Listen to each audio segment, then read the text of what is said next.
Hi there, David Leddick's Come On Out with David Leddick. I'm going to do something today that we've not done before because I'm running out, if you can believe this. I'm in Miami Beach and I'm running out of gay men who will come on camera.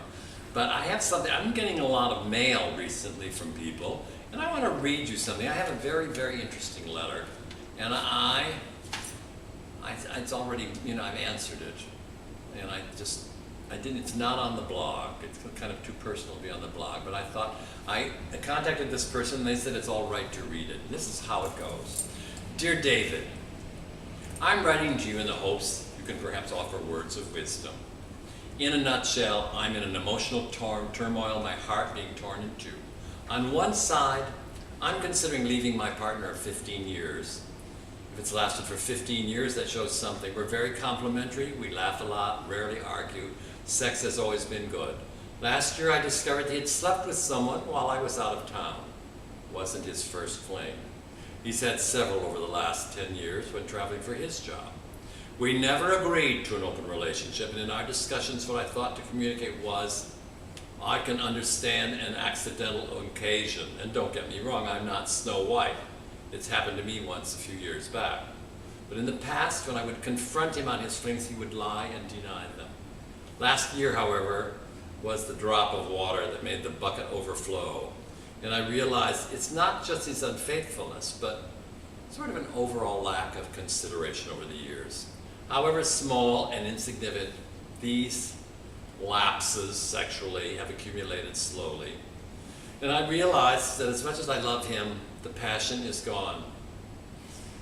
I love him, I sincerely do, but whatever broke in me last year left a part of my heart empty, so much so that the idea of his flings when traveling no longer bothered me. I became indifferent and detached emotionally, and on the other side, I fell in love, unexpectedly. Someone else filled that empty part of my heart. Love on the rebound, an aching heart that found the one to appease it. I don't know, I've only known him 6 months, so I can't truly say I know him, can I? But we've shared so much I feel I have a good glimpse of his soul, a good egg, as you often write. I had no idea that a person can love someone and be in love with someone else. The intensity of what I feel with him is beyond words. Love is the warm embers, the photo album of the adventures gone by, promises made, and though the album is full of beautiful pictures, what about the embers? I think they've been doused by now. So I'm trying to concentrate on how things could have gone with my partner had I not met the new guy. How my partner and I would have resolved the initial dilemma. What if, what if, what if? That's a bit unfair because would I choose to be alone after 15 years of enjoying being with my partner? Probably not. I probably would have swallowed the pill, kept a stiff upper lip, and made the best of it. Then I try to imagine my life with the other man, which is a huge blank slate, obviously, for us to write upon or not. Scary. No promises, nothing for sure. And the idea of abandoning my partner, life without him, tears me apart as well. The pain I'd be causing him for something so uncertain, I can't imagine it. I'm not searching for an answer. It's in me, I know, but only some solid guidance. Love or in love? Room with no wall or swept away? Heart number two. Heart number two. This is what I answered heart number two. I said, the way you deal with these things is you have to imagine, what would it be like if I stay with my partner? You have to imagine what would it be like if I didn't. Am I going to be able to stay with him and then wonder about the new guy? I myself, I think love is never impossible, and I think love is everything. And I think, I have a manager, and my manager always says, the party's over, turn on the lights.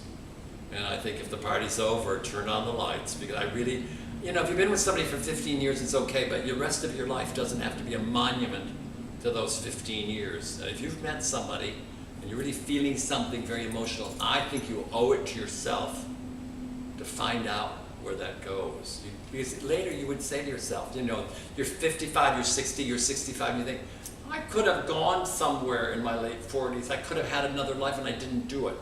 You've got to imagine that, because if that wouldn't matter, then you can stay where you are and just mark time.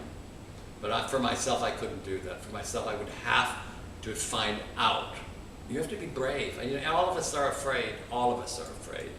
But I admire courage more than anything else, and I think you have to be brave enough to find out what's going to happen with this new thing. That's my thoughts on the subject.